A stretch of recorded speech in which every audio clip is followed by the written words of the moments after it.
Bonjour, aujourd'hui nous sommes à Lyon et nous allons découvrir le bar à vin, le Clovis de la maison Clovis.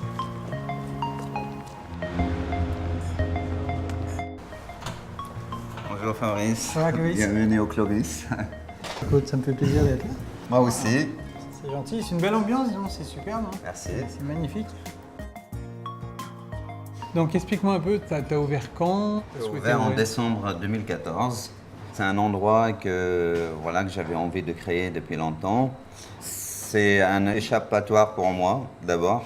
Je voulais créer pour partager les bons moments, les bonnes bouteilles avec les copains, les vignerons.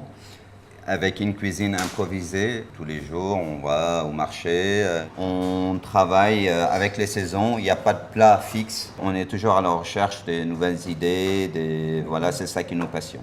Comment ça fonctionne au niveau de ton offre? Est-ce que tu fais du vin ouvert? On fait énormément de vins ouverts, il y a en permanence une vingtaine de bouteilles qui sont ouvertes. Donc quand on rentre dans ton établissement, effectivement on voit cet écrin de bouteilles qui est le Wine Bar 2 et je trouve qu'effectivement ça donne une vraie théâtralisation du vin et une vraie belle mise en avant. Tu ne tentes plus qu'avec ta cuisine, tu tentes aussi avec le vin que tu proposes. Exactement, c'est vendeur, les gens ils aiment bien regarder ce qu'il y a dedans et c'est vrai que pour la présentation, pour aller avec une bouteille qui a la bonne température à table, la présenter et faire goûter, ça aussi c'est un avantage. Ouais, on reprend vraiment le geste du sommelier, on garde cet esprit aussi de convivialité, de complicité avec le client où on lui présente le vin, la bouteille.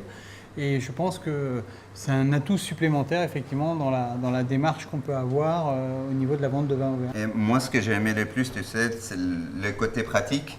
Ouais, vraiment c'est super simple. Tu prends directement la bouteille, voilà, tu vas présenter au client.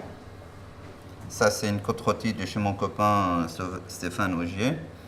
Elle est à la bonne température et après pour la remettre, en fait il n'y a rien de plus simple. On la remet à sa place. On a ici deux boutons, c'est les couleurs en fait. Le rouge c'est pour la bouteille de rouge et le blanc c'est pour le blanc. Le côté pratique de cette machine, c'est qu'on peut changer. On peut transformer ça en blanc, en rouge et vice-versa, les deux. Les bouteilles qui sont à la bonne température, les bouteilles qui ne sont pas éventées, on peut les garder 10 jours, une semaine, 10 jours. Et en fait, l'avantage du wine bar, c'est que ça nous permet d'ouvrir des bouteilles qui dépassent le 100 €. Ça te permet en fait de pouvoir proposer au verre des vins non pas d'une qualité supérieure, mais d'un cru supérieur. Oui, pour pouvoir, les premiers crus, les grands crus, on réfléchissait avant un peu pour pouvoir les ouvrir. Maintenant, on a plus de facilité. Oui. Moi, je suis équipé depuis quelques temps maintenant avec son grand frère, hein, tu sais, le Wine Bar 8. Effectivement, tu vois rapidement une accentuation de ton chiffre d'affaires importante. Ça, c'est important de le dire, c'est parce que effectivement, pour les gens qui ont toujours un petit peu peur, le vin au verre c'est toujours quelque chose qui fait peur. Ouais. Nous on sait qu'on peut s'éclater à vendre du vin au verre et à faire des choses extraordinaires avec. Quoi. Merci Fabrice, ta visite, ça m'a fait super plaisir de t'accueillir. Merci de ton accueil et puis écoute, au plaisir de se rencontrer autour d'une belle bouteille. J'espère. À très bientôt. Merci beaucoup. Bye.